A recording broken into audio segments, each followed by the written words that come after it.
Hey guys, welcome back to the channel. Thanks so much for tuning in today. Really appreciate you guys watching, liking, and subscribing to these videos.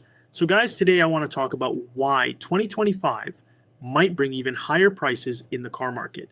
Now, I know what some you're thinking. The prices are already high, they can't possibly go any higher. Heck, many of you probably have seen a lot of videos talking about a great reset or collapse that'll happen this year in car prices. Breaking the car market crash that everybody's been looking for. And I'm confident in saying that we are heading toward a car market crash here in 2025. It truly is going to be the great reset of the car market as we know it. I think right now for a lot of these car dealerships and a lot of these manufacturers, we're going to begin a race to the bottom. Starting right now, we're going to see a much different car market than we have experienced in the last few years. And I want to make this clear. I genuinely do hope for a market reset or even a correction. But not only do I not see it happening, I also believe dealers could charge even higher prices this year. Here are 4 main reasons why I think 2025 will be the year of even higher prices. The first reason I think this is the case is the successful year the automakers had in 2024. Despite all the videos showing car lots overflowing with inventory, the auto market as a whole did pretty well in 2024. Now, I'm probably going to make a video about the problem with a lot of these car lot videos, because I think it's a bad idea to make judgments on the car market as a whole based off of individual dealer lot videos, but I understand people do enjoy seeing them. Because let's face it, these dealerships are greedy and deserve to be in those bad situations. With that being said, the reality is those lots are not the entire car market, and when you look at the reports, Ford and GM sales are back to pre-pandemic levels. So these overflowing lots, they were the outliers. The norm is dealers going back to pre-pandemic sales, and guess what's not back? Pre-pandemic pricing. And here's the problem. Automakers have no incentive to reduce prices if customers keep paying them. They're seeing strong sales, so why would they cut prices and reduce profits? It's a bad situation for us consumers. Now for the second reason, like I've said it before, and I'll say it again, the used car market is the single biggest factor driving car prices up. Just when the used car market was getting revved up, there are now heightened concerns that another vehicle inventory slowdown could be just around the corner. And that could have an impact on how much you pay for a used car. When I check online listings, the selection of used vehicles can be truly baffling, and the prices on those cars are insane.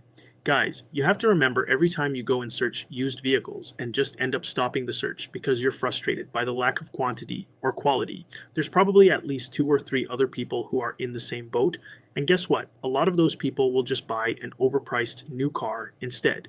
Dealers are fully aware of this and use it to their advantage. Typically, it's the used car market that gives leverage, either to us, the consumers, or to automakers. Right now, dealers and automakers are holding all the cards. It's going to take years for the supply of used cars to return to pre-pandemic levels. Yes, we've seen used prices come down a bit, but not because we suddenly got a wave of used inventory. It's largely because new car inventories have improved. That means a lot of overpriced used cars are competing with equally overpriced new cars. And for many buyers, a brand new ride with a warranty is more appealing. Dealers know it and they're charging accordingly. The third big reason prices are staying sky high is that customers are paying these high stickers. Look, I know, dealers have the edge. The used car market is full of cockamamie nonsense prices for BS cars. That's the reality. But if we want prices to go back down to normal, customers are going to have to abstain from paying these insane new vehicle prices. But the sad truth is that customers keep signing those dotted lines for massive monthly payments on overpriced new cars. 1 in 5 buyers are taking on monthly payments of $1,000 or more. That's just mind-blowing. In many cases, people aren't doing their homework or shopping around. They're getting roped into these deals with higher interest rates on top of everything else.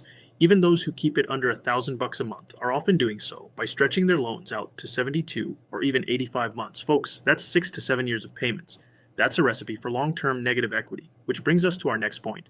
When you buy an overpriced car with a lengthy loan term, you're almost guaranteed to be underwater on your loan, owing more than your vehicle's worth. And this isn't just a small amount. We're talking about $7,000 or more in negative equity, based on recent reports. This massive hit means people will think twice before trading in or purchasing a new car down the line. They'll have to roll that debt into the next loan or pay it out of pocket. In other words, these dealers may be enjoying short-term gains at the cost of losing repeat customers who simply can't afford to trade up in a year or two like they used to. The crazy thing about the car market is that everyone is acting against their long-term interest. Automakers, auto dealers, and customers are all indulged in short-term thinking that will screw everyone over in the long run. These current high prices is slowly going to kill the customer base, which will mean more dealers go out of business, which in turn means less profits down the line for automakers. So it's a lose-lose for everyone in the long haul. It's a crazy situation. So at the end of the day, it's going to be another rough year for the consumer. This is why it's more important than ever to do our research before buying. Like I said before, there will be dealers that are struggling in this market. These high prices don't have enough capable customers for all the current dealerships that are open. A lot of them will fight to survive just to keep their doors open. Those are the ones you have to take advantage of. Just like how most dealers take advantage of the current market and of uninformed customers, you can take advantage of struggling dealers. Anyways, thanks for listening, and be sure to like, subscribe, and share this content if you enjoyed. See you in the next video.